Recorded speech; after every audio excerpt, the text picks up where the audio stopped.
In the last video, I discussed regarding dihybrid cross, in which Mendel crossed a pea plant that differs in two characters. So Mendel did this dihybrid cross for all the 7 characters that he had selected from the pea plant, and he got the same result.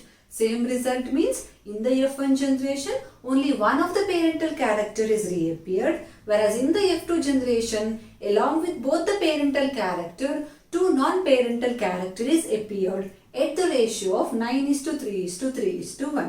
So he got same result for all the experiment that he had conducted in dihybrid cross.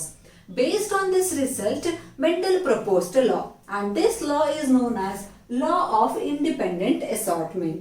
According to Law of Independent Assortment, when 2 pairs of trait is combined in a hybrid, segregation of one pair of trait or character is independent of the other pair of character. We'll know the meaning of this Law of Independent Assortment by taking an example. We'll take the common example of dihybrid cross where Mendel chose 2 character or a trait, that is seed shape and seed color. So in that, Mendel crossed plant producing round and yellow seeds with the plant producing wrinkled and green seeds. So these are the phenotype of the parent plant. Phenotype of the parent plant. Next is genotype.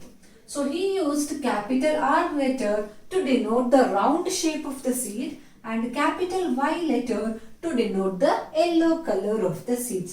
Similarly, small r for wrinkled and small y for green color of the seed. So this is the genotype of the parent plant that he had selected. Next is gamete formed. This parent plant having the genotype capital R, capital Y produces gamete with the factor capital R, capital Y. So all gametes will be having the factor capital R, capital Y. Similarly, this plant will produce gamete having the factor small r, small y. So all gametes will be having the factor small r, small y. So when you made a cross between these 2 plants, you will get dihybrid with the genotype capital R, small r, capital Y, small y. And this plant will be having the phenotype round yellow, similar to that of parent. So this F1 dihybrid plant produces round and yellow seeds. Why it is called as dihybrid? Because it is hybrid for both the character, that is shape of the seed and color of the seed, or it is heterozygous for round shape as well as yellow color of the seed. That is why it is called as dihybrid, and because of that reason this cross is known as dihybrid cross. In the next step, Mendel did selfing of this F1 plant, or he selfed this F1 plant and he got F2 generation.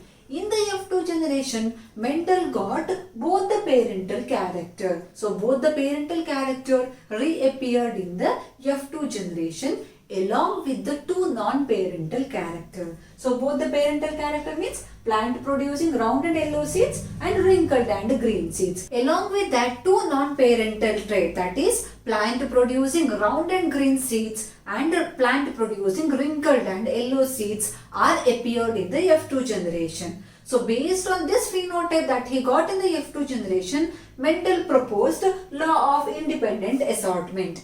According to law of independent assortment, when a 2 pair of trait, that is 1 pair and this is second pair. So when a 2 pair of trait is combined in a hybrid, segregation of 1 pair of trait is independent of segregation of another pair of trait. So let me write the genotype of this dihybrid here. Capital R, small r, capital Y, small y. So based on the result that he got in F2 generation, it was very clear for the Mendel that segregation of pair of allele of a trait is independent of segregation of pair of allele of another trait. That is capital R, small r segregate independently of capital Y, small y. So they are not dependent. During gamete formation, capital R, small r segregate independently of capital Y, small y. And you already know that if you consider a pair of factor for a trait, they segregate independently during gamete formation. That is according to law of segregation based on the monohybrid cross. So, capital R and small r segregate independently during gamete formation. So, 50% of the gamete receives capital R and 50% of the gamete receives small r. Along with that, a pair of factor of a trait will segregate independently of a pair of allele of another trait. So that is according to law of independent assortment. Since it is a dihybrid cross, all the gamete formed should have a factor for both the character. Both the character means for seed shape as well as seed color. So for the seed shape, it should have to have either capital R or small r, and for seed color, it should have to have either capital Y or small y. So if we take a dominant factor of a single trait, let me take a capital R. So this factor has 50% of chance of combining with capital Y, that is dominant factor of another trait, and 50% of chance of combining with small y, that is recessive factor of another trait. Similarly, small r, it has 50% of chance of combining with capital Y and 50% of chance of combining with the small y. When capital R combines with the capital Y, it produces gamete having the factor capital R, capital Y. When capital R combines with small y, it produces gamete having the factor capital R, small y. Similarly, small r, capital Y, it produces a gamete having the factor small r, capital Y. When small r combines with small y, it produces a gamete having the factor small r, small y. So these are the 4 gamete that is produced by the dihybrid of F1 plant based on the law of independent assortment. So because of law of independent assortment, that is factor of a trait will segregate independently of pair of factor of another trait. So because of this, in the F2 generation, Mendel got 2 non-parental plant along with the parental plant. So that is all about law of independent assortment. Thank you.